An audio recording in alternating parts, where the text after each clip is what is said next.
Well, Father, please introduce yourself. I'd heard a little bit about your very fine work in bioethics and would love to hear more. Well, thank you. It's nice to see you, Father Luke. Pleasure. I'm Father Tom Davis. I'm a priest of the Melkite Greek Catholic Church. I'm pastor at St. Anne Melkite Catholic Church in Danbury, Connecticut. I'm also a member of the adjunct faculty up at Holy Apostles College and Seminary in Cromwell. I chair the faculty graduate committee on the bioethics concentration, and where I teach bioethics and law. That's because I'm a lawyer.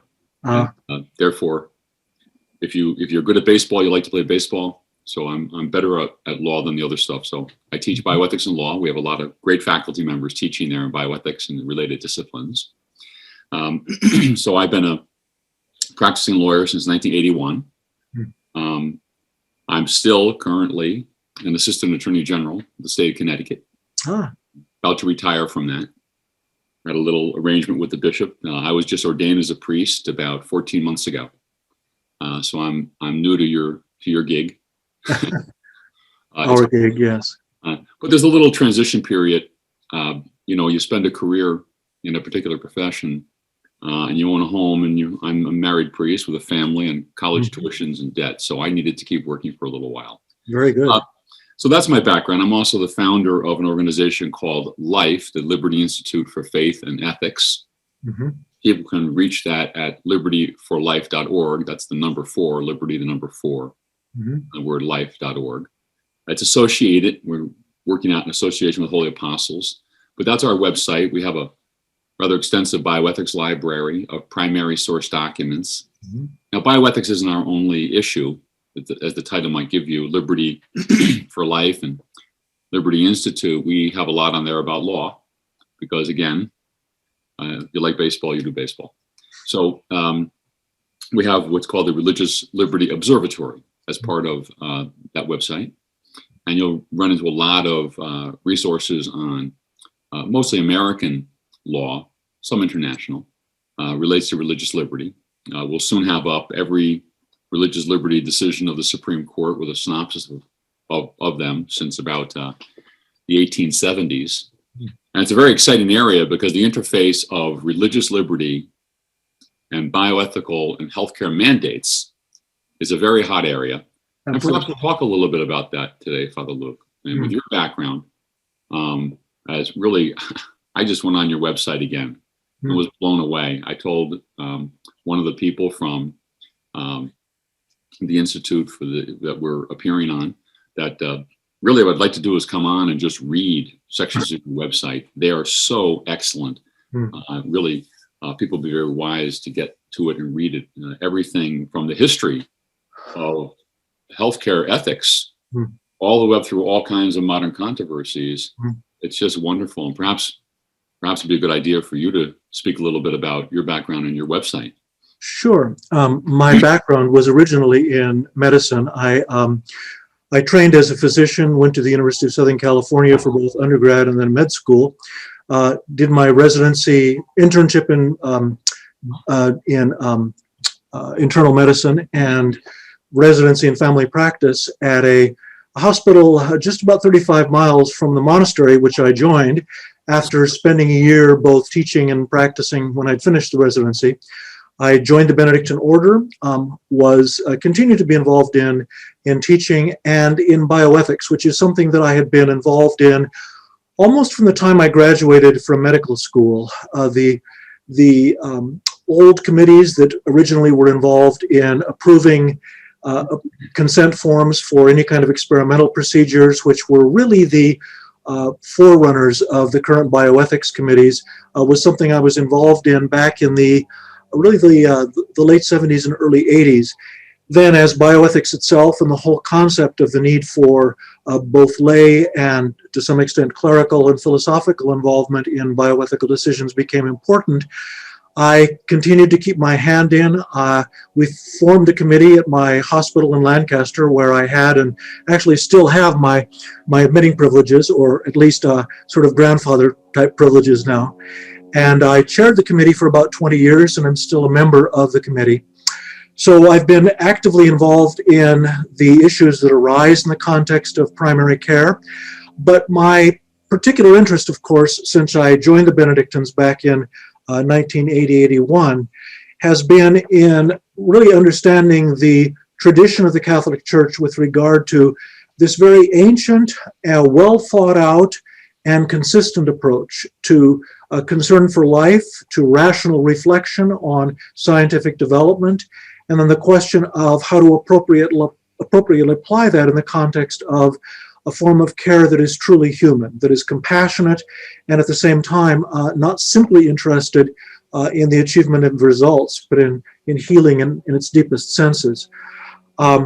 I was sent back from my monastery to do advanced work after my initial work for ordination. I went to Oxford University back in the 80s and was sent back to do my DPhil in the 90s, my PhD, and that was in patristics. I had a real interest in the origins of both the mystical prayer tradition of the Church, and of course, with my interest in bioethics, how that understanding of the human person and the historical development of the ethical tradition of the Catholic Church in particular came into being. And so from my perspective now, which is as a professor of church history and moral theology at St. John's Seminary in Camarillo, which is the seminary for the Archdiocese of Los Angeles, although we have seminarians from other dioceses as well. I teach bioethics, church history, and a number of electives connected with those subjects, whereas my real love, that's to say the area where I've been writing the most in the recent years, is in the area of mystical theology, the theology of prayer, the origins of my own monastic tradition, and the applications of that to the lives and needs of people in the parish. So all of those things kind of come together. I continue to be involved in both teaching and in doing a bit of research in the area of bioethics.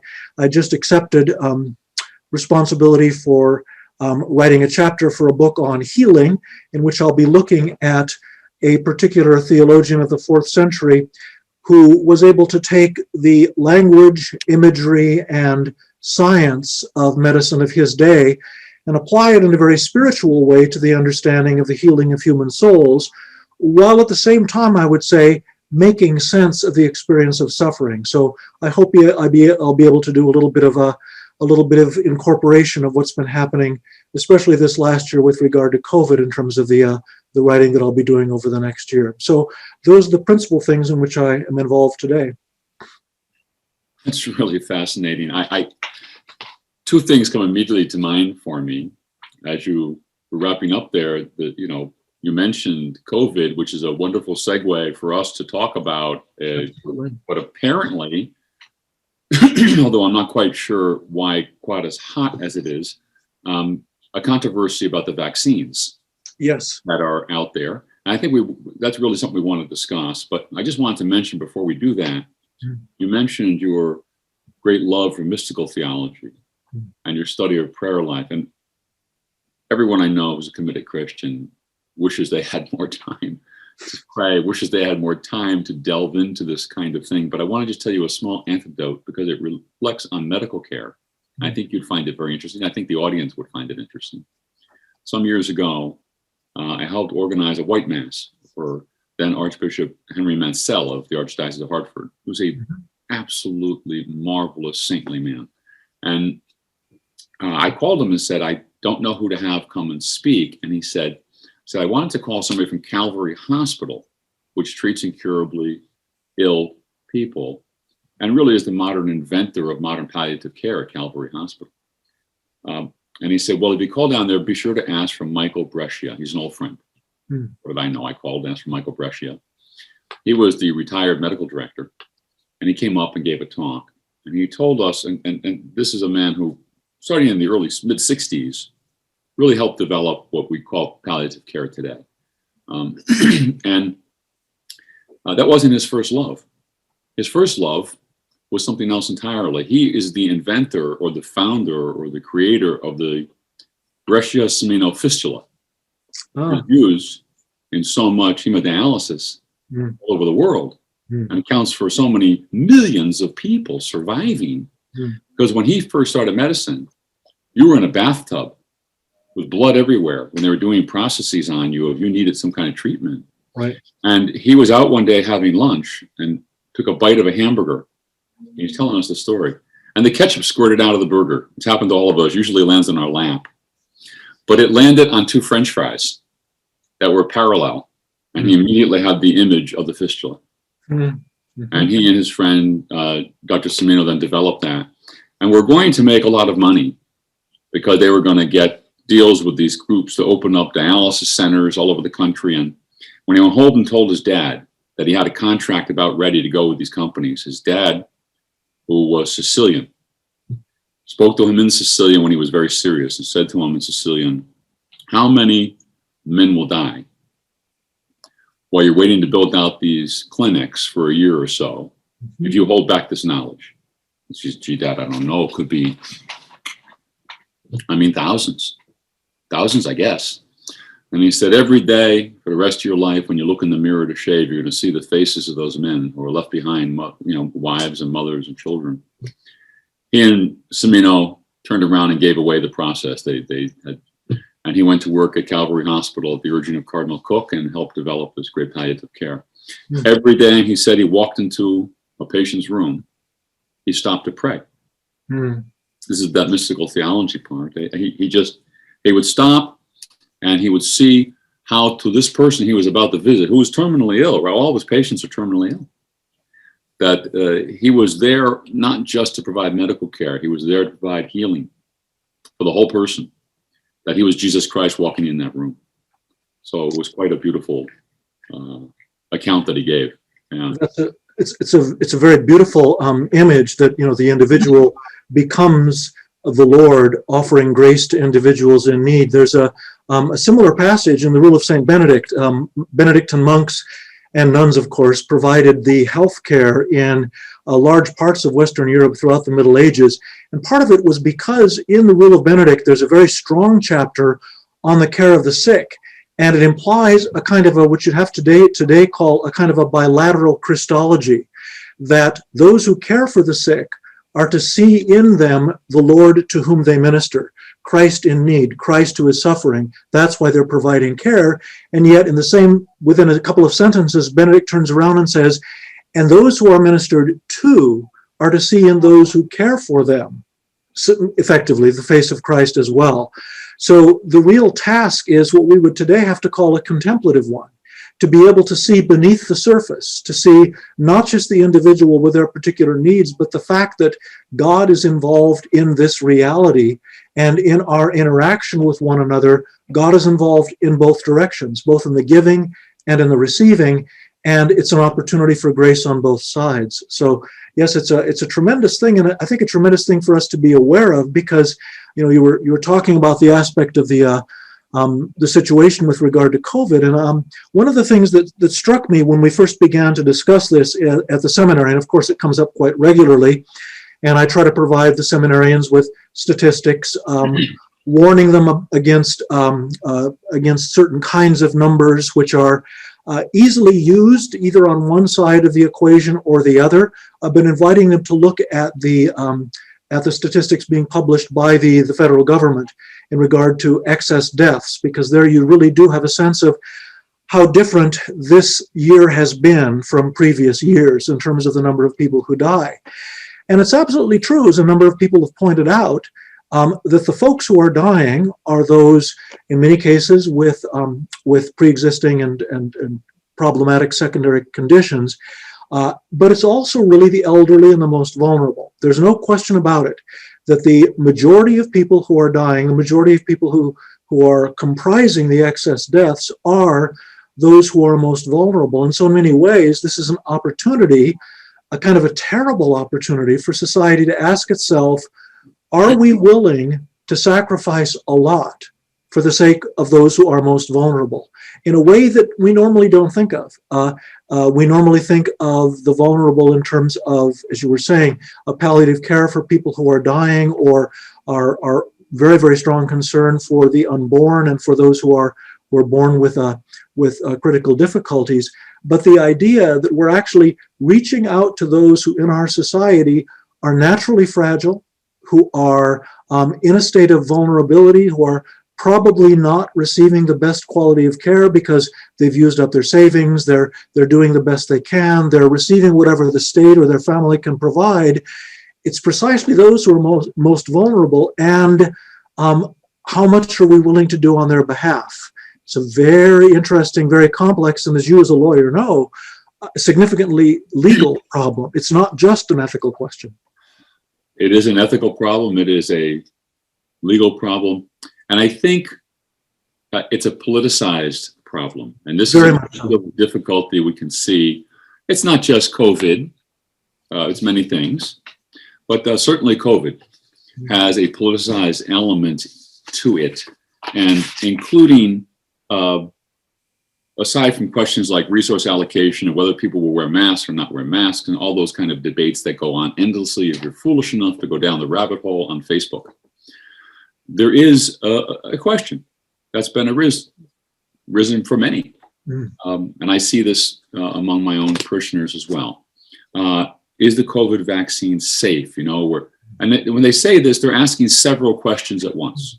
And I really think that this is something we should try to address. They will ask, is it safe that I won't have a bad side effect? Is it safe? I'm hearing that on second dose, people are having terrible body aches and vomiting, and they can't walk well for a couple of days. These aren't life-threatening, but they're extremely unpleasant. I'm not sure what the numbers are about that. But then the other thing they ask about safe is it morally safe? This is the question that is affecting, in particular, people who have a particular strong and healthy respect for unborn life and are I don't want to use the word driven, that's too extreme a word, but are deeply concerned that respect for neonatal health can be reduced if these vaccines have some kind of illicit element to them.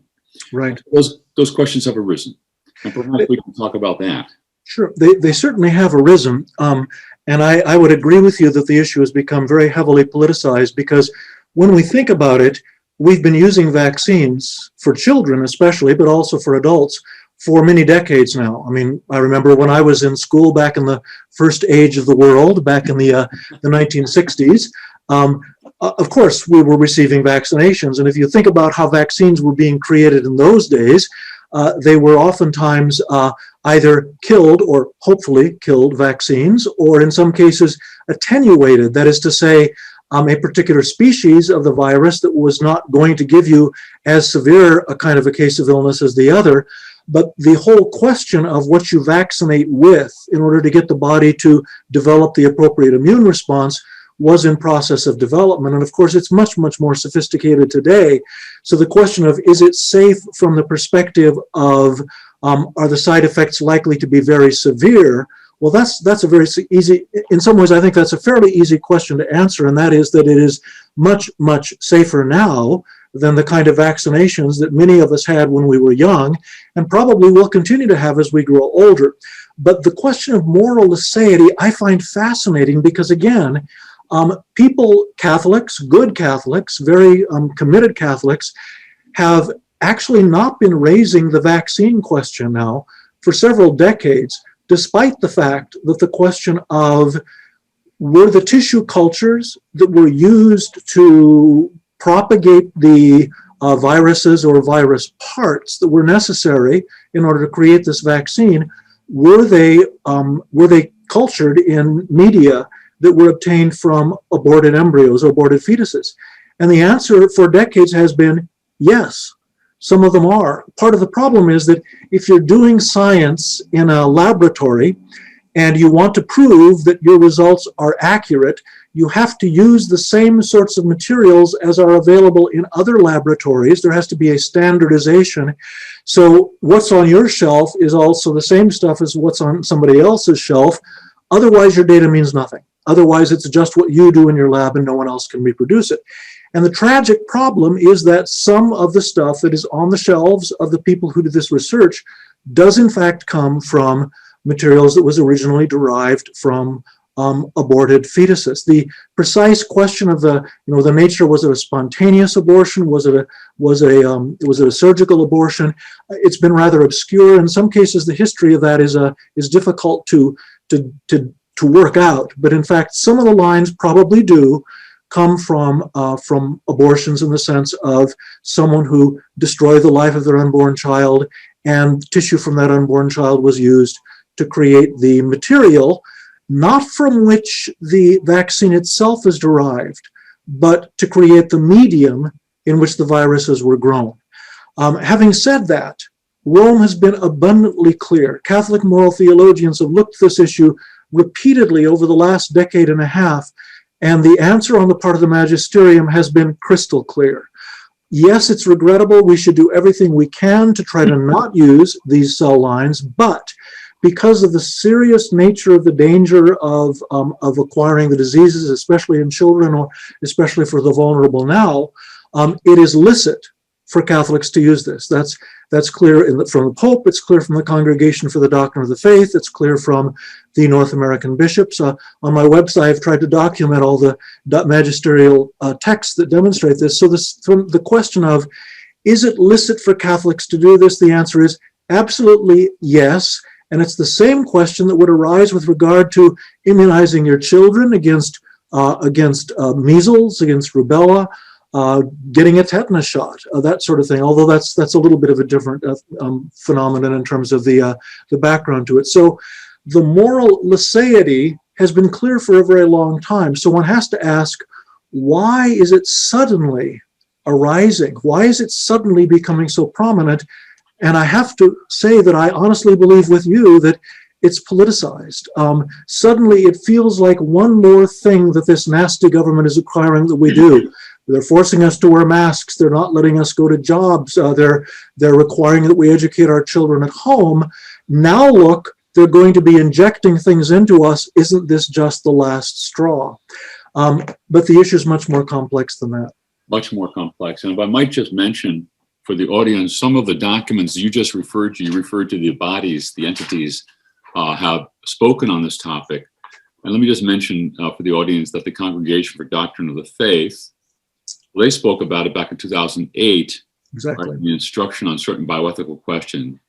And that's in paragraphs 35, 36, 37. But anyway, that's all available on the Holy See's website. You can find, for people who are interested, there's a link for the Roman Curia, and you click on that and you can pick the Congregation for Doctrine of the Faith and go to their documents and find the document called Instruction on Certain Bioethical Questions, at least in English. That's the name of the document. Mm-hmm. And you'll also find some excellent resources. The United States Conference of Catholic Bishops recently summarized all of this, mm-hmm, and many other statements coming out of various dicasteries and Pontifical Academy of Life and so forth. And this is available on the website for the Catholic Conference, usccb.org. Mm-hmm. And it's called Moral Considerations Regarding the New COVID-19 Vaccines. And it doesn't just jump to a conclusion. This document is very thoughtful. Points out, as you mentioned, Father, the urgency for faithful, committed, ethically sound people to encourage the development of vaccines and all kinds of healthcare interventions that aren't tainted by what is called, in a very broad category, cooperation with evil. Now, it's a very scary term, the way it's presented, in the tradition of the church, cooperation with evil. But the reason it's phrased that way is because it is about a virtuous person concerned, mm-hmm, about giving license to evil or encouraging evil, which can be scandal as well. And we can talk about that, I hope to, in a few minutes. But in addition to mentioning those documents and those resources, you mentioned some questions about various cell lines. And I wanted to just alert people that we have some excellent material on your website, mm-hmm, from Father Nicanor Straiko, who's done a fabulous job in assembling the specific data about these particular cell lines. The principal ones are called WI38, MRC5, and those aren't really involved in the current COVID issue. Correct. But the third one is, and that's HEK293. which was obtained from a 12-week-old, it was taken from a 14-week-old fetal lung. No, got it wrong. From a fetal kidney. Right, kidney. But he points out, and that's why it says HEK, that it's not clear if this particular cell line derived from an elective direct abortion or from a spontaneous abortion or miscarriage. That, of course, would be very significant. Now, we're not going to know the answer to that. No. And it doesn't really drive, in my judgment, the conclusion, but it would certainly make the conclusion easier when applying the church's long tradition about cooperation with evil. So perhaps you could mention what it is about these cells that they aren't actually the same cells taken out. These are many, many, many thousands and hundreds of thousands of generations removed from those cells that were a part of the original kidney, if that's what was used. And so there's no actual promotion or incitement to additional abortive practices by this. No, that's a very good point. When tissue is used in what's called tissue culture, where you take human tissue and grow it in the laboratory with a certain kind of complex culture media and under special circumstances, within several generations, that is to say, after the cells have multiplied multiple times, they are no longer what they were. There are all sorts of changes that take place in the genetic material. In fact, in some ways, they become not exactly uncontrollable, but the fact that they are reproducing in an abnormal situation or an abnormal state means that it's almost become something which is, you could call it, it's human in origin and it's human enough that a virus is willing to grow in it. But to call it, human tissue is probably a bit of a stretch. And again, that's the key. I think people are afraid that if they receive a vaccine that comes from what some folks call a tainted line, that somehow they are actually receiving in their bodies something that comes from this aborted tissue. And the answer is no. That tissue is simply being used as the growth medium. If you want to use an analogy, it's the soil into which the seeds of the viruses have been planted. The viruses then grow. Bits of the viruses are harvested and used secondarily in order to provoke an immune response in the person who receives them. And again, it's a much more sophisticated technique now than it was decades ago in terms of the material that's chosen to try to evoke that response. The question of cooperating with evil is a very important one, and I think it certainly constantly needs to be stressed, and we really do need to do everything we can to try to encourage the pharmaceutical industry and everybody involved to make use of material that doesn't carry this kind of a taint. Similar questions were raised in the 1950s with regard to a vaguely analogous question, and that is the horrific and non-consensual research that was done in Russia and in Japan on prisoners. Could any of that data actually be licitly used, given the fact that it had been that it represented such a terrible maltreatment of innocent human life? And the issue raged for a very long time. Now it turns out in many ways that that most of it was useless anyway, because those who were involved in the experiments were trying to stay in a good order with the government, and therefore the results had to be in keeping with government propaganda, and so it's not legitimate data anyway. So in a way that issue was kind of quieted down, but it is an important question. To what extent can a person engage in acts that are in some way, if not cooperating with, but involved in that which somewhat remotely is connected with an act that was truly evil? And I'm afraid history and human experience and human relationships are such that authentic purity, the ability to stay absolutely disconnected from anything that is separated from wrongdoing, is extremely difficult for human beings. And so the fact that's often not mentioned, and I think it's something Pope Francis has been highlighting, and I think one of the difficulties has been that Pope Francis approaches things very often from the perspective of pastoral theology. That is the issue of how do we deal with this on the ground in the lives of people whose experience is much more complex than just textbook answers or textbook questions. In the past, when we've looked at moral theology, we try to look at it in a kind of a pure and an absolute, a kind of a pharmacologically very unreal kind of context. And very often our ethical answers are derived from that attempt to be as clear as possible. In reality, I think if we look at the ordinary experience of our own lives as well, we would find that very often the choice is not between a good and an evil, but very often one is faced with multiple choices, all of them at least gray, and one is attempting to choose the one which is the least evil.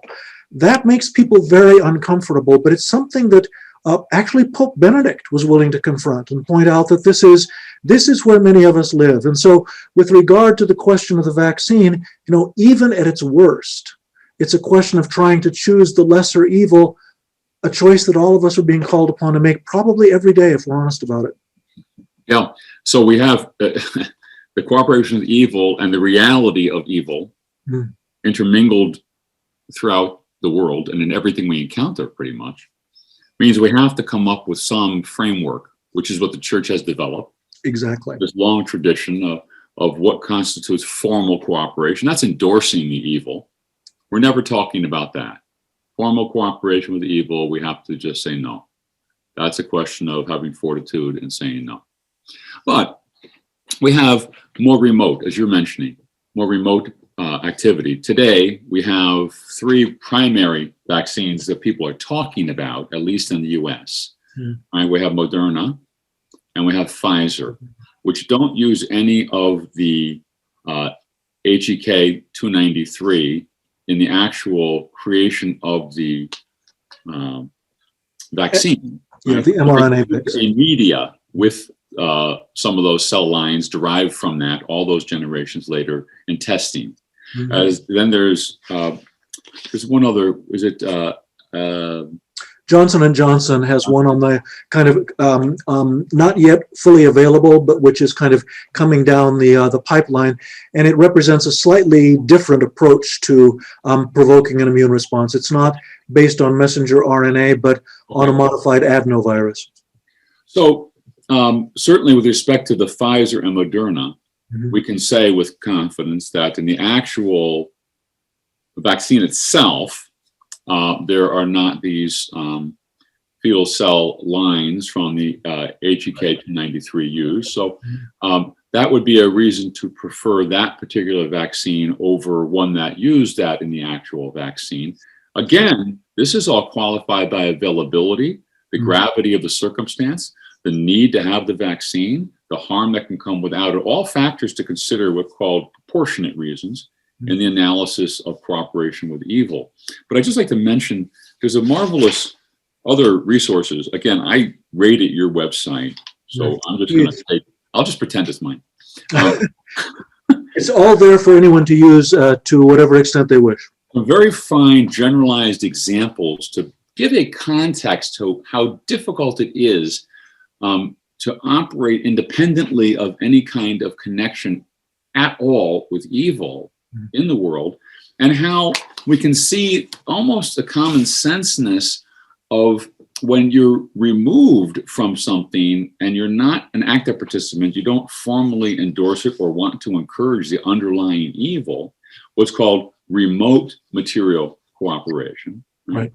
Then there really is, for proportionate reason, it's moral to go ahead and take advantage of it. The examples I saw on your site were some who pointed out that in the Nazi concentration camps, there was a great deal of experimentation that developed anti-malarial drug chloroquine.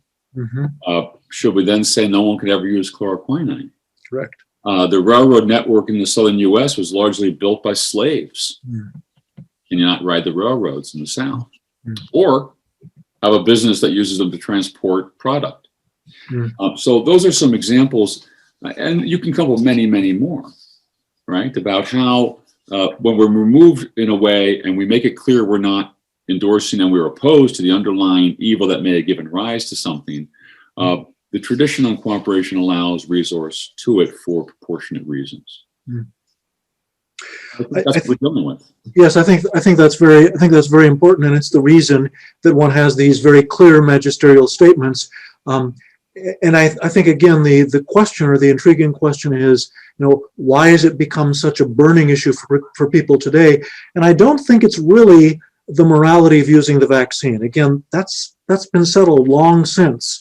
And intriguingly, again, I don't think a mother deciding whether or not to have her child inoculated against measles would have the same degree of vehement concern, because again, it would be obvious that the issue was so significant.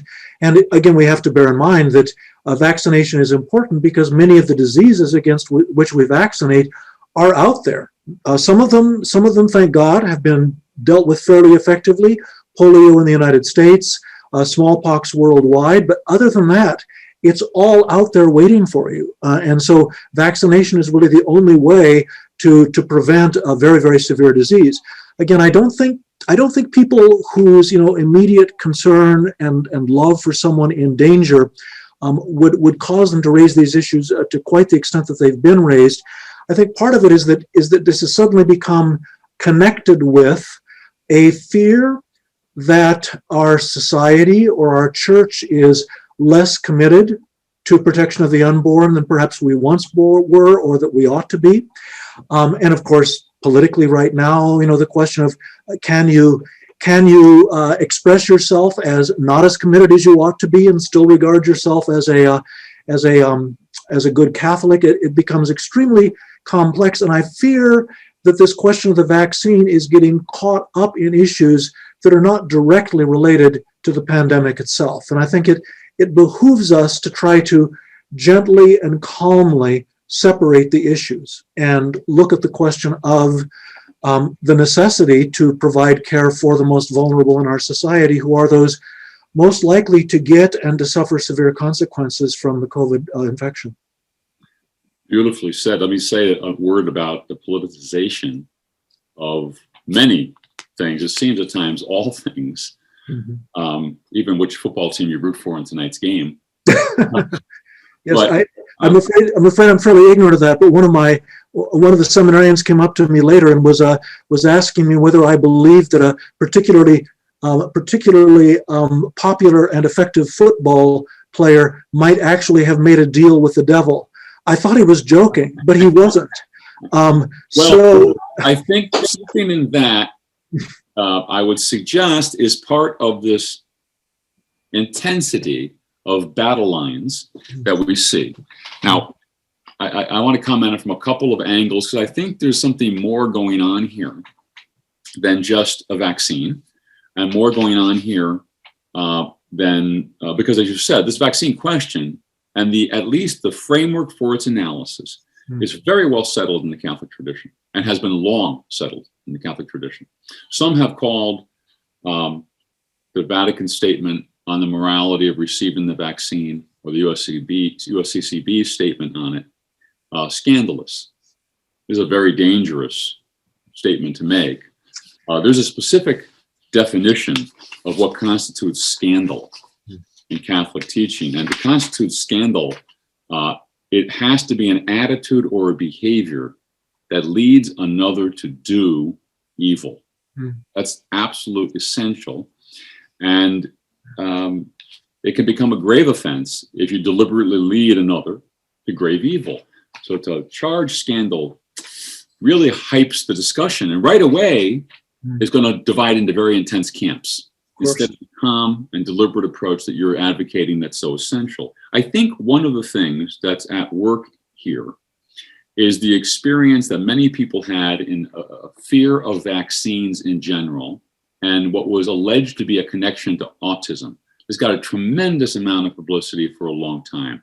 And back, and I forget the year, doctor in Great Britain, Andrew Wakefield, published an article in The Lancet, which allegedly connected the one particular vaccine to autism.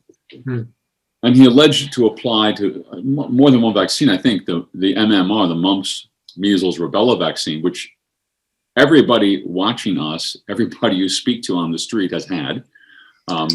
We desperately hope so, yes. I sure hope so, to get that herd immunity. He was a charlatan, this man, and he was eventually exposed and his medical license revoked in Great Britain. But he came to the United States. He's very popular among certain groups. He's produced a movie called Vaxxed, and there's a Vaxxed 2 out now. For a while, he had some very powerful spokespersons backing up his position. They called him a genius. We had Robert Kennedy Jr. For a short while, Donald Trump. There's two polar opposites politically. So it cuts right across political lines. I don't mention their names because of any ill will towards either one of them. Just that's a demonstration of how this thing is cutting deeply. And also, you know, the famous movie actor, Robert De Niro, who I think has an autistic son. So makes persons with autistic children particularly prone, and understandably, really, to be looking for answers for something that's happened to their child. I recently published a book review, so this is a moment of shameless self-promotion, in the National Catholic Bioethics Quarterly. It's in the most recent issue, which is the autumn 2020 issue. It's a book review on a book called Between Hope and Fear, The History of Vaccines and Human Immunity by Michael Kinch, who's an epidemiologist. And it's a fascinating study of the entire history of vaccines and of plagues, going back into the Roman Empire, where half the empire was wiped out at one time from plague. More than once, yes. All at once. And then there was development of valuation as a technique, which the British picked up. Actually, the wife of the British ambassador to the Ottoman Empire discovered that the women had beautiful skin, all of them. Didn't have the smallpox scarring that many people in Europe had, especially Northern Europe. And as she inquired, she found out that the ladies were wearing little glass vials around their necks on a string that contained smallpox scabs. And that they practiced something else. They would occasionally make an incision and put the scab under the skin. So she had it done to her children by the physician in the embassy without telling her husband. And they all produced a vigorous immune response and were immune.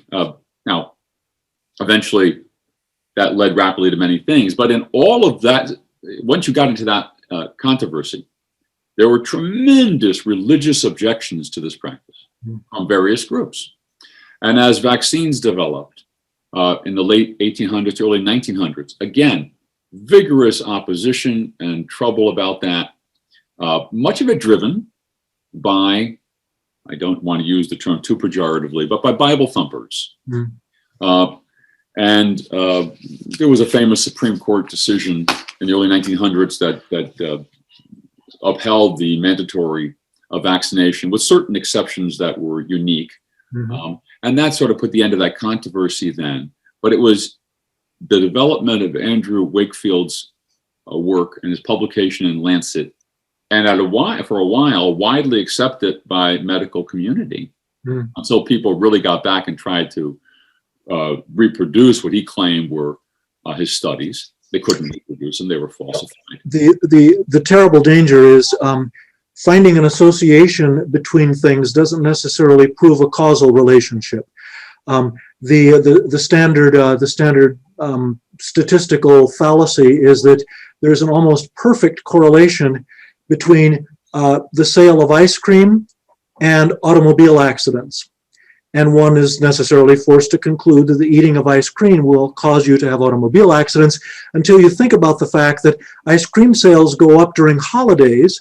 People travel more on holidays, so there will necessarily be more automobile accidents. And of course, there's no causal relationship between what you're eating and whether or not you have an accident. But again, the danger will always be desperately trying to find things that appear to be happening at the same time, and assuming that because that happens, that there's some sort of a close relationship or a causal relationship between them. The issue of one has to say, it's not that Medicine has always been safe. The original forms of vaccination that you describe were actually a matter of giving a person the disease at a time when they were healthy so that they could have a mild form of the disease. Fortunately, Jenner discovered that you could give people cowpox rather than smallpox. It was a different illness, much, much milder, and they would have immunity to smallpox. So there was a gradual growing edge to it, and one has to admit that there does seem to have been one instance in the history of vaccinations in the not too remote past where one of the flu vaccines had an increased incidence of Guillain-Barré syndrome. Again, it's not just a question of a statistical relationship. The medical community generally admits that this did happen, and part of the reason is that Guillain-Barré is an illness in which the body's immune system attacks the nervous system, and the material that was being injected into people was grown in nerve tissue. So one could have predicted, or one ought to have thought about the fact that this issue could have arisen. Now, having said that, if you look at the actual incidence of Guillain-Barré, it's extremely small. And the incidence, the increase in its incidence was also very, very small. It was measurable, it was extant, but it's not as if this was a major side effect or something that afflicted many, many people. So I think one has to say from the standpoint of medicine, there can occasionally be side effects, but when one says today, the likelihood of a significant side effect is extremely small, one is saying this truthfully. One is saying it on the basis of studies that have been done with really living, breathing human beings. I've had my first dose of the Pfizer, and I'll be getting my next one on Thursday. I may ask if they do it in the other arm, but I'm not looking forward to being particularly disabled the next days afterwards. And again, I think one has to admit that progress has been made. The likelihood of side effects is extremely small. Can there be an incidence of pain in one's arm, maybe some very slight symptoms? But then again, one also has to bear in mind that the word symptom refers to a subjective experience. And if I'm expecting an experience, I'm much more likely to rate something that happens to me as being a result of what just happened to me the day before. I think the reality is, yes, the vaccine is very safe.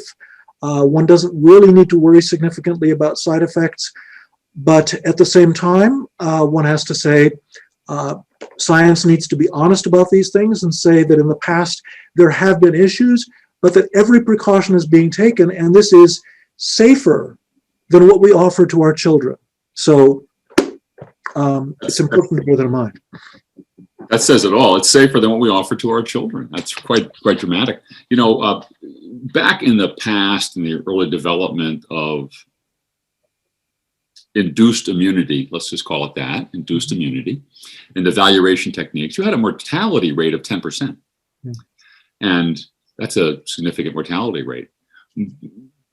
But you would also take about a 30-day convalescence period where you'd have to be watched and attended to, and you'd have to be quarantined and so forth. And it was interesting that it was where we get the term of milkmaids. The young ladies who did the milking of cows that had the smallpox would then take care of people in the convalescent period, and they wouldn't get sick. This is one of the things that Jenner was particularly big on discovering and working with. But the whole history of that vaccine is and the resistance and the opposition and the challenges, at times even anti-Semitic. There was a very famous incident in Pakistan, India, with a very devout but ardent Zionist whose name, Waldemar Hafkin, had developed a technique. But there was some terrible result. A number of people died from vaccinations. And he was driven out of India and shunned back in Great Britain until it was discovered after a long period of investigation that one of the technicians had dropped their tweezer on the dirt and picked it up and used it to take out the stopper, which got tetanus into the vaccine. It wasn't his process at all. So I wanted to get some discussion of that in there, because this politicized nature of everything is extraordinarily dangerous. How many people are hesitant to take the vaccine or consider the Moderna or the Pfizer vaccine? I too have had my first shot. I'm waiting for my second. I think you're gonna beat me out by a couple of days on number 2. I'll call you and see how you're doing. But even on that, I hear of people who are hesitant. I hear of people who have elderly parents who have received the first shot. And because apparently there's a slightly greater risk of yet minor side effect on a second shot, they're canceling the parent's second shot. Oh, we got enough protection from the first one. And of course, I recommend, I'm sure you do too, Father, whenever someone asks you about medicine, listen to what the scientists are telling you. Listen to what the doctors are telling you. When they tell you you need the second, ask them why, they'll explain it to you, and they'll convince you, and you'll go get your second shot. But, and as a lawyer, perhaps, if you don't mind my raising this point, physicians and pharmaceutical companies have a lot to lose. In this country, medical malpractice litigation is a strong reality. Physicians who make mistakes, pharmaceutical companies that produce medications that turn out either not to work or to have untoward side effects, they risk a very, very great deal. That's not true in other countries. I had occasion to work in a primary care facility in England for a month back when I was in training, and it was fascinating to me because at that time I witnessed the outpatient management of myocardial infarction. A sweet little old lady who obviously had a heart attack. We went to her home. She began describing her symptoms, and I began to breathe rather heavily because it was fairly clear what had happened. And the physician who was evaluating her listened to her heart, checked her pulse, assured her everything would be fine, and told her that the next day someone would come around to do an EKG. And you know, as I was low down on the totem pole, I said, do you not think there's at least a chance that she's had an MI, that she's had a heart attack? And he said, well, of course she's had a heart attack, but in her diagnostic category, only a very, very small percentage of people go on to develop life-threatening dysrhythmias, abnormal heart rhythms. Again, in other countries, and again, Britain is a wonderful country and they have marvelous, marvelous health system, but I can tell you the likelihood of you being able to sue your physician or anyone for the kinds of awards that can be achieved in this country is very, very small. So, and no matter what you sign, you can't completely sign away your rights to have a wrong righted.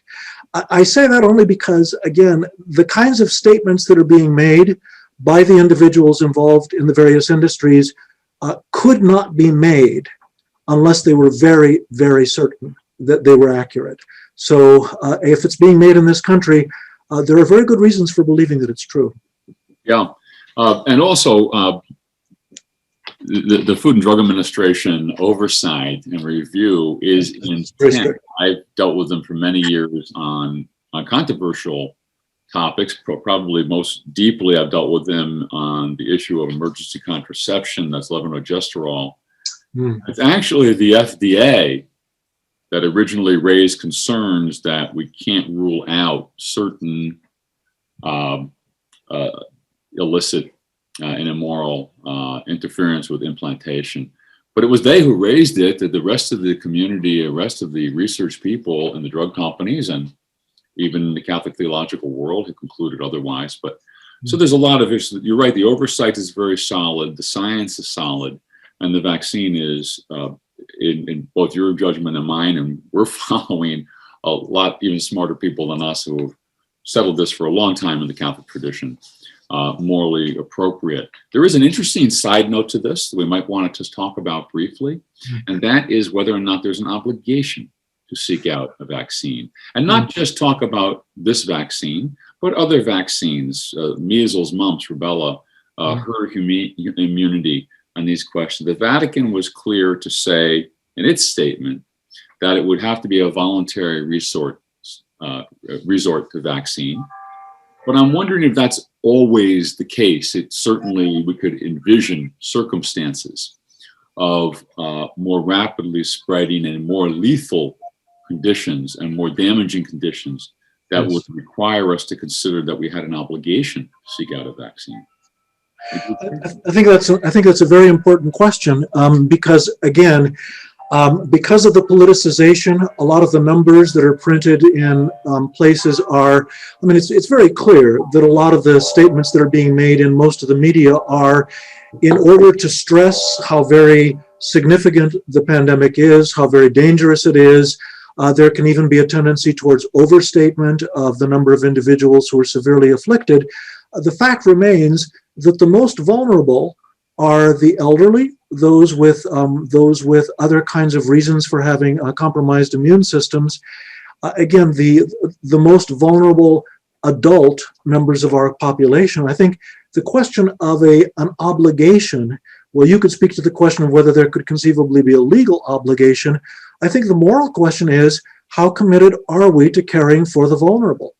The very people who raise the question of, is the immunization licit from the perspective of our concern for the vulnerable unborn, need also to ask the question, how concerned are we for those who might die much earlier than they otherwise would, who otherwise would have perhaps months or years of effective lives, of interacting with their families, of experiencing a certain amount of joy?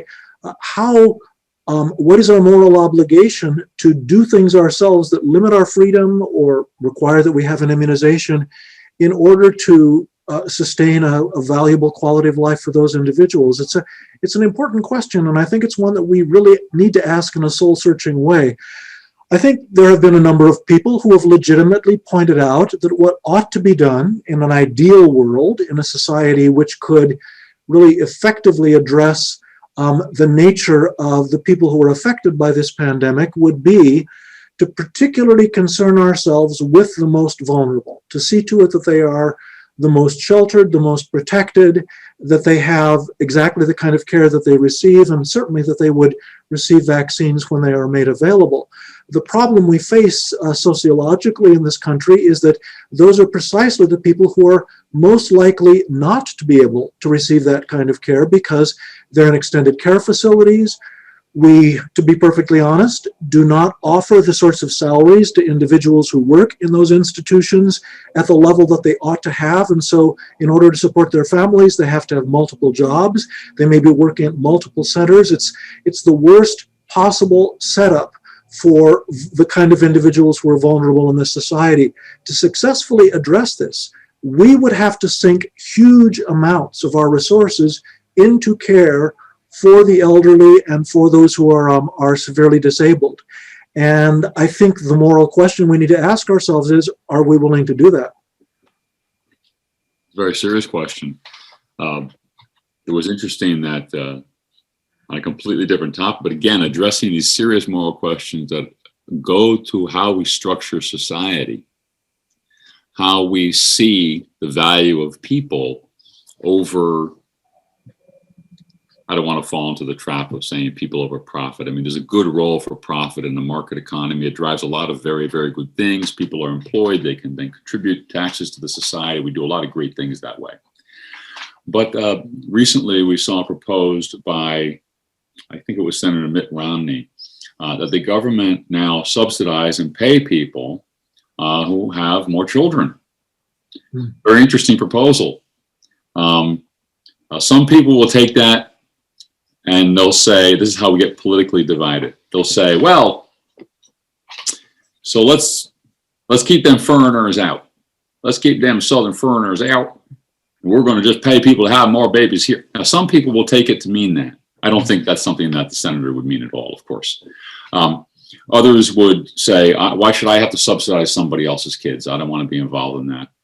So there's a great deal of I, me, mine, the Beatles' famous song, that I think drives the circumstances you just mentioned about the elderly and people in these assisted care facilities. And that's a reflection we all have to take, quite seriously. And as a society, it's very difficult to do when there's this great division. Right. Very difficult to do. It's impossible to do on a society-wide basis right now. Hmm. There is, if we have a little more time, I'm not sure how much time we have. I'm not either sure. So okay, there was two things that I'd hope we could talk a little bit about. Perhaps just touch on them. Two topics that are very hot topics today, both politically and in Catholic concern. And one is a growing movement favoring physician-assisted suicide, a euthanasia movement that is most recently reflected in various states in this country, liberalizing these kind of laws and allowing for physician-assisted suicide for persons who have been diagnosed with an incurable terminal illness of prognosis of less than 6 months to live. Pretty vague what 6 months to live means. And as a medical doctor, perhaps you can address the nature of prognoses that go so far into the future. But another piece of it, you mentioned at the beginning of our time together today about what it means to be involved in healthcare and as a Christian, and what is it, the entire well-being of human beings. I've heard it said by a number of physicians that the great danger of physician-assisted suicide, aside from the great danger to the individual, of course, is the contradiction that it imposes on the medical profession. That a profession that claims to have a covenant of non-abandonment, which is the foundation of the patient-physician relationship, is on the one hand saying, we will never abandon you. That's what our relationship is. And yet, on the other hand, if you want to check out, we have the means for you. And puts a shroud over the entire nature of medical practice. Well, it certainly does. Are you going to trust your doctor knowing that he could also be, or she could also be, your murderer? Or how could you respect an opinion that's being offered by someone who has as a part of their therapeutic regimen the ending of your life? It does raise very important questions. It's the practical question right now that, someone trained in medicine is, there are no courses in medical school on how to kill people. None. Not only that, there is no substance available in any pharmacy that has as the goal of giving that substance the taking of human life. So you have this strange desire on the part of our society to cause suicide to look like a medical act. The trouble is, physicians are not enabled, they don't have, frankly, they don't have the skill to do it well. There are lots more effective modalities in your local hardware store if you want to end your life. But there is nothing in your local pharmacy that will end your life without your having to take so much of it that you're not actually achieving the end for which it's in the pharmacy, but you're trying to take a drug and turn it into a poison by taking an overdose. And the study of the drugs that are used in physician-assisted suicide, which are not created in any orthodox medical pharmacological context, but are simply dreamed up by people with varying degrees of interest and often varying degrees of competency, are bizarre. Again, you take a drug and you simply offer a person 10 times the amount that you'd normally give, or literally, and this is not an exaggeration, 100 times the amount. Well, there are substances available that could be taken in minute quantities that would cause death. So there's this very peculiar desire to want physician-assisted suicide to look like a medical act that therefore makes it rationalizable. You can say, well, it must be okay because the medical establishment is using it, when in fact, physicians are the least qualified in many ways to end life quickly. They've never had a class on it. They don't have any drugs immediately available to them to do it. So effectively, they'll have to try to take something they have and use it in a way they weren't trained to use it. Again, it's bizarre. There's a very fine bioethicist I know in Orange County whose father said, well, why didn't you have like truck driver assisted suicide? That would be much more effective, much more immediate. It's just that it would be messy, and physician assisted suicide sounds like it's more okay.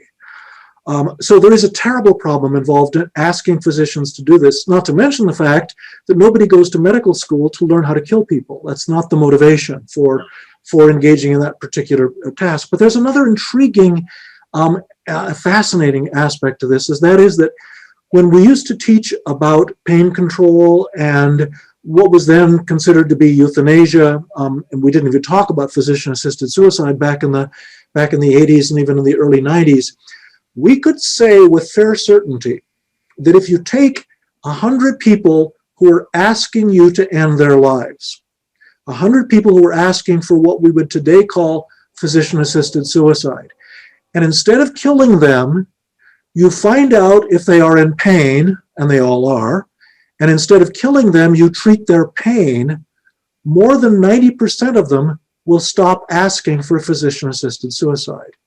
That was certainly the case in the 80s and 90s. It is no longer true. The people who are asking for physician-assisted suicide are a different group. They are not in pain. They are afraid that someday they may be in pain. They are concerned not about death, but about the process of dying. They're concerned about the possibility that dying, or even just limitation of the things that I can do now, or in some cases, and this is the most, I think it is literally scandalous aspect of it, is that you can have people who ask for physician-assisted suicide because they are afraid they will be a burden. They don't want to put other people in the position of caring for them because they would feel guilty about that. What does that say about our society? And how easy it is to push people into that situation. It's a kind of a tragic, fascinating, and very important issue for us to look at, because the question of supporting people in their fear, in their anxiety, in their concern about what will happen as they lose control, as they face increasing pain, is actually the question of aging. There's no question that I will lose control. There's no question that my body will begin to react in ways that I don't like. The real question that lies behind physician-assisted suicide is a problem that medicine, frankly, has not effectively dealt with, and that is, how do we treat the pain people have and regard that as significant in itself, apart from the question of whether we can cure them, and that's the question of palliative care, with which you have so much expertise.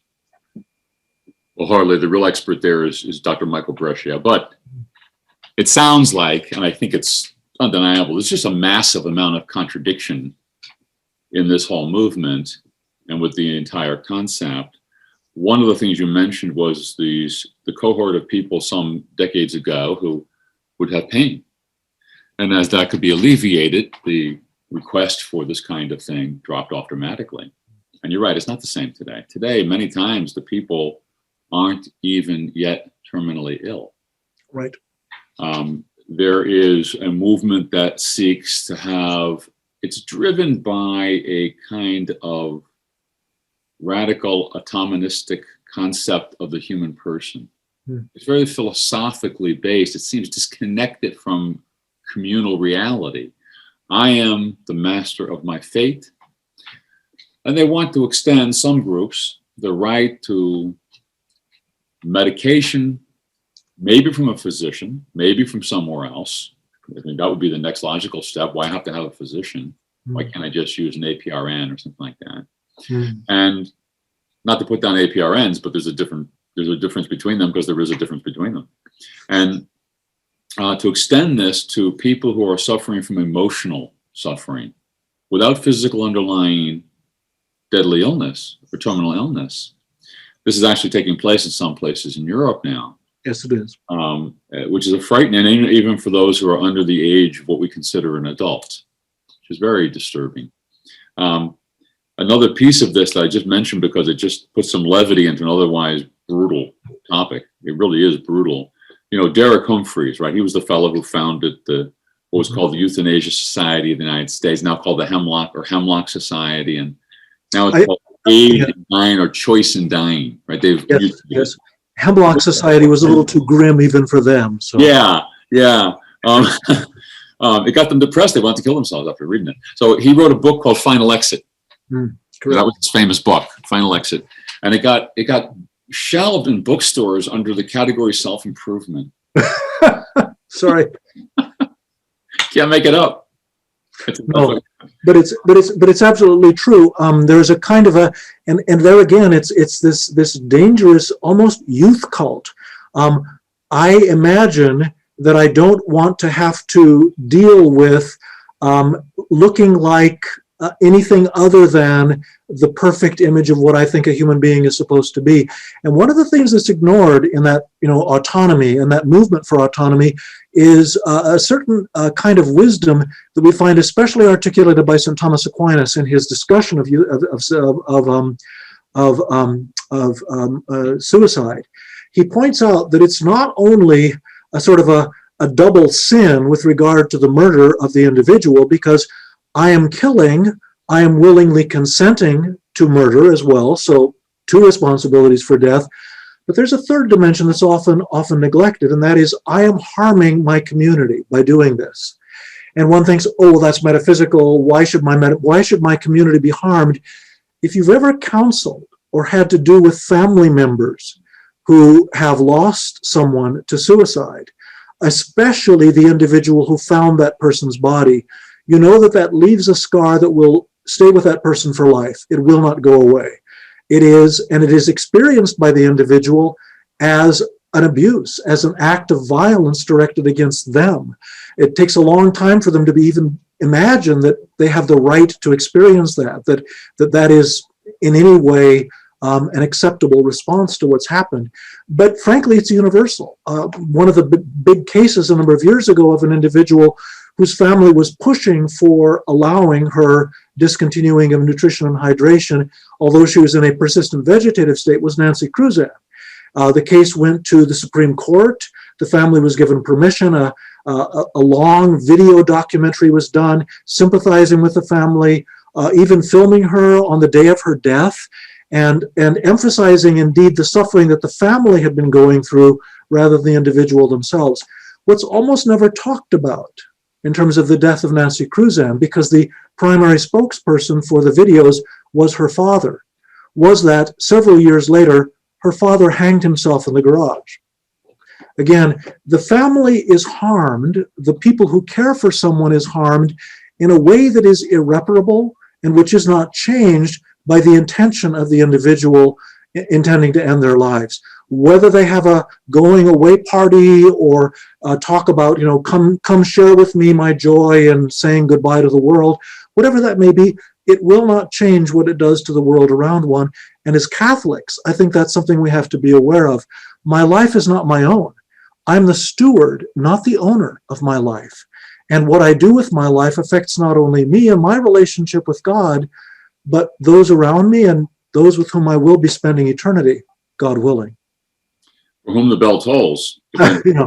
Really. So very interesting. Let me just comment. I think maybe we'll wrap up then, but this is not in any way to denigrate or to not recognize that there are cases of people who are in terrible suffering and people who are extremely ill. They are terminal.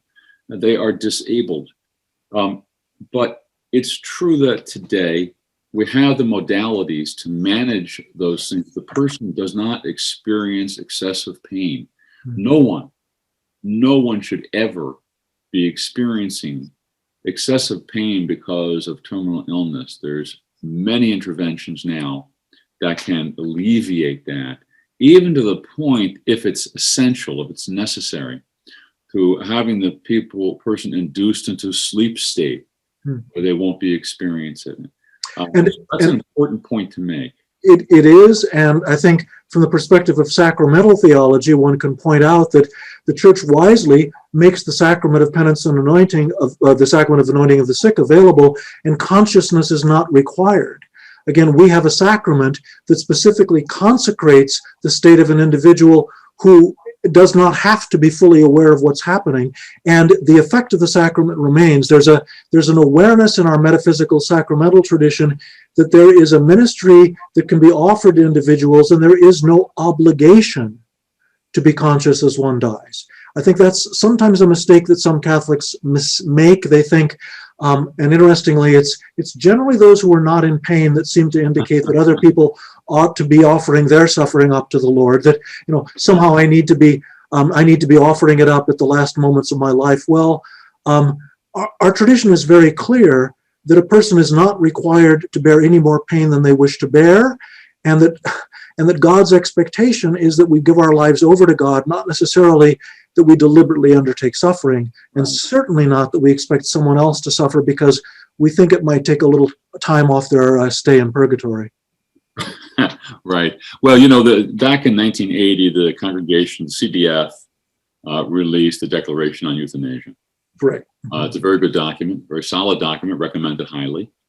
More recently, the prefect wrote an absolutely outstanding document on the care of persons who are terminally ill. Correct. This is on the Vatican website. It's one of the finest things I've ever read about end-of-life interventions. And it counsels, by the way, that in the event of someone who is going to seek out euthanasia, the role of a Catholic priest called to that person is to persuade them otherwise. Correct. And to not be present at the time a person does such a thing. Because there was a controversy about a bishop in Italy who said he would hold their hand, even while trying to talk them out of it at the moment of their taking the medication. That's simply not acceptable. But you mentioned the case of Nancy Beth Cruzan. Boy, we could talk for hours on that because I'm a lawyer. It's a big case. It's a big case. Nancy Beth was a persistent vegetative state, and her father indeed brought that lawsuit. He actually lost originally at the lawsuit, right, and they refused to allow her to be disconnected because he was not able to prove that they had what's called clear and convincing evidence of her intention. What would she want? Not what he would want, or friends would want, or family members would want. Went to the Supreme Court, and the Supreme Court decided that the standard of clear and convincing evidence, which is a higher standard than the normal rule of law for litigation. Usually, if you prove a 51% likelihood, it's a fact. Automobile accident, medical malpractice, breach of contract. That's the standard. Clear and convincing evidence is more elevated. More proof is needed, more quality proof, not just quantity.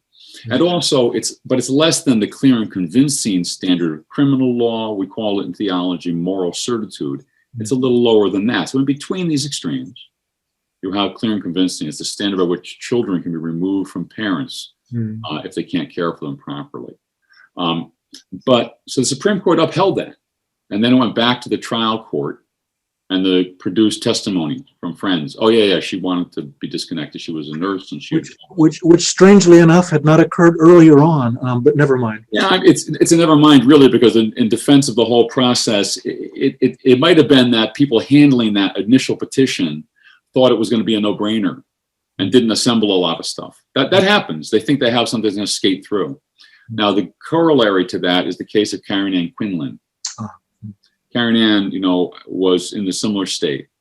And exactly what induced her condition is a little different, and that's not really important. That's the state she's in. And her father applied to remove the ventilator. But he didn't apply to remove the assisted nutrition and hydration. And after a very long process and eventual decision from the New Jersey Supreme Court, the court said it would matter what she would want, not what dad would want, but we're convinced that she would want. This is extremely burdensome, the ventilator. I'm not quite sure when a person's on PVS, how they experience burden, but that's another issue. So the ventilator was disconnected, and Karen Ann Quinlan lived for another decade. Correct. She just breathed spontaneously to everyone's surprise. And when the father was asked in a very famous interview, after she finally died, well, why didn't you take the feeding tube off? His answer was, well, I'm not going to starve my daughter to death. And indeed, there have been some neurological studies. They're very expensive. They require lots of research money in order to simply do the test, but they've been a little bit alarming, and the results have been published in the New England Journal of Medicine, so this is not fringe science. that for people who are correctly diagnosed, that is to say, according to the accepted criteria, as being in a persistent vegetative state, there is evidence that up to 20% of them may have some perception of their surroundings. And some of them are even capable of understanding language, even though they're not capable of formulating words. Some specific texts about speaking to them, asking for a response, watching what part of the brain lights up as the response is offered. The received wisdom in the past has been that someone in that state had no capacity for language or thought, and therefore, as you said, would not be capable of experiencing pain. That cannot be taken for granted now, and indeed, it sort of vindicates the approach of the Congregation for the Doctrine of the Faith, that these people are not dying, they are profoundly disabled and ought to be treated as disabled individuals. I think the study you're talking about was the people who were asked to visualize tennis. Yeah. And stunning result that came from that, so that the traditional definition of PVS would still apply, however. It's the traditional definition, which raises the whole dilemma you're suggesting. They have no behavioral response to external stimuli or the environment. No behavioral response. But now there are new methods being developed to study a response occurring without us seeing the response, but it's still behavioral if the brain is activated in that way that's suggested by that study. So it's quite a fascinating area. It's going to take a lot more study. It certainly will. Although I would say, if a person can respond to the command, imagine you were striking a tennis ball with your right hand holding the racket. It's hard for me to imagine that that person isn't capable of experiencing thirst. Right. Excellent point. And I think there's also work I saw on your website, I've seen it before, of Alan Schulman's research about this topic. Another time we should get together and talk about IVF, which is a very difficult topic to bring up with people and talk about. It's really, to me, now as a pastor, as a person who gets involved in bioethics, the single most difficult topic to address. Sure. I'm sure. But almost everybody you're talking to, it comes up because they're somehow involved in it. And it's very emotional. And it's driven by a tremendously beautiful desire to have children. But there are questions. Yeah. It's also driven by the fact that in OBGYN residencies these days, in vitro fertilization is the treatment for infertility. In the past, you would actually try to treat infertility and make the person fertile. That's not necessarily the immediate go-to approach these days. Well, one is quite profitable, isn't it? One is forced to admit that that's the case. One would hope that it's not always the motive, but yeah, I'm afraid it is. Maybe we have Byzantine, love that word, mixed motives. But you know, in Connecticut, we had a case where they implanted the wrong embryo in the wrong woman. Oh, wonderful. But this was a center that provided financing. The way you would get a financing deal when you buy a car, you know, at a low rate with balloon rate, loop up to 5 years. I take my students to exactly those websites when we discuss this issue, and I discuss them with the plan A, plan B, plan C. How many cycles do you get? How much of a guarantee do you get? It reminds me of the used car salesman ads back in the 1970s on television. It's it's rather difficult, but that's exactly the mentality to which people are appealing. And there again, there's a lifestyle question, an age question, and then the horrific problem of frozen embryos. But as you say, that's a whole different question. We'll get into it sometime in the future, Father. Thanks so much for spending the time with me. It's been enlightening. It's been my pleasure, and thank you very much. I appreciate the very clear and experienced point of view that you bring to bear. So thank you. Look forward to future conversations. Great. God bless. Take care. God bless you too.